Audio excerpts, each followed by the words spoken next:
दिनांक 19 को अहियापुर थाना अंतर्गत पटियासा में जो घटना घटित हुई थी, जिसमें एक गल्ला व्यापारी नीलेश राज की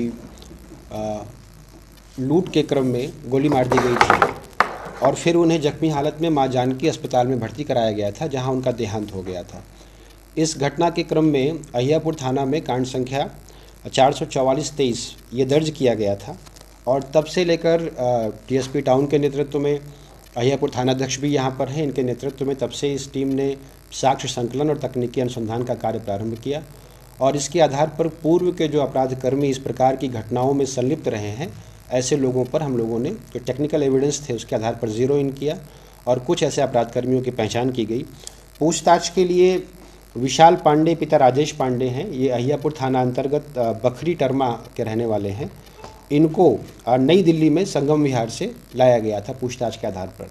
प्रारंभिक पूछताछ के आधार पर बहुत सारी बातें सामने नहीं आ पाई और फिर इनको हम लोगों ने पीआर पर रिलीज़ किया, पर फिर जो टेक्निकल एविडेंस आए उनके आधार पर हम लोगों ने इनको अरेस्ट कर लिया है और जो इनसे पूछताछ की गई है उसके आधार पर पुनः जो घटना हुई, घटना के जो वीडियो फुटेज हमारे पास थे, जो परिस्थितिजन्य साक्ष्य हमारे पास थे, उसके आलोक में जो बात सामने आई है कि विशाल पांडे ने अपने दो साथियों के साथ इस घटना को कारित किया।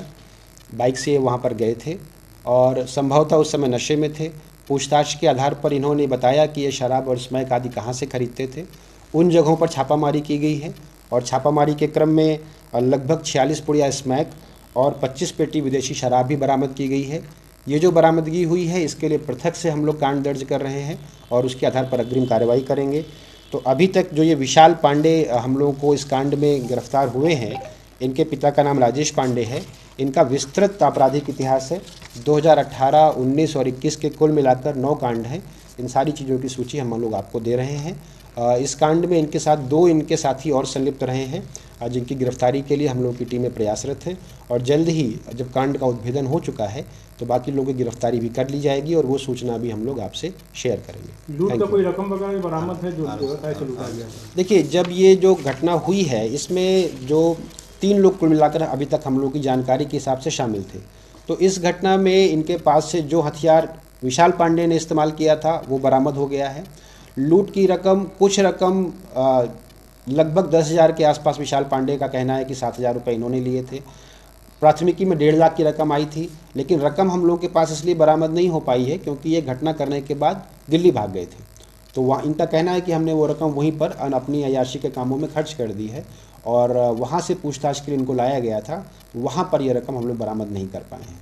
तो रकम बरामद नहीं हुई, लेकिन घटना में प्रयुक्त जो उनका हथियार है जो इन्होंने इस्तेमाल किया है वो बरामद हो गया है और कौन से किस प्रकार के कपड़े पहने थे, क्या चीज़ें हैं, इन लोगों का टावर लोकेशन क्या है, ये सब चीज़ें हम लोग साक्ष्य के क्रम में अपनी कांडदनकी में दर्ज कर न्यायालय के समक्ष प्रस्तुत करेंगे। घटना के पीछे मोटिव क्या था जो पूछताछ? घटना के पीछे यही मोटिव अभी तक समझ में आया कि ये लोग बहुत 3 लोगों में से कम 2 लोग तो स्मैक के नशे में उस समय थे और इनको लग रहा था कि कुछ पैसे वहाँ से मिल सकते हैं, तो इन लोगों ने उस स्थान की पहले भी रेकी की थी और वहाँ पर गए थे।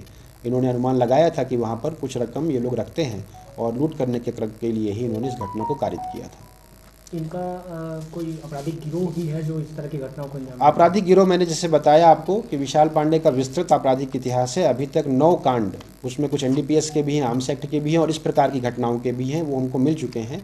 और ये तीनों अपराधी जो अभी तक बात सामने आ रही है कि जेल में आपस में मिले थे और वहीं पर इन लोगों की दोस्ती हुई थी और उसके बाद जब बाहर आया तो फिर इन लोगों ने घटना की योजना बनाई है। और दोनों जो सहयोगी उनका क्या नाम आया है? नहीं, उनका नाम हम लोगों की जानकारी में है, लेकिन चूंकि अभी हम लोगों की गिरफ्तारी शेष है इसलिए उनका नाम हम लोग मीडिया से शेयर नहीं कर रहे हैं।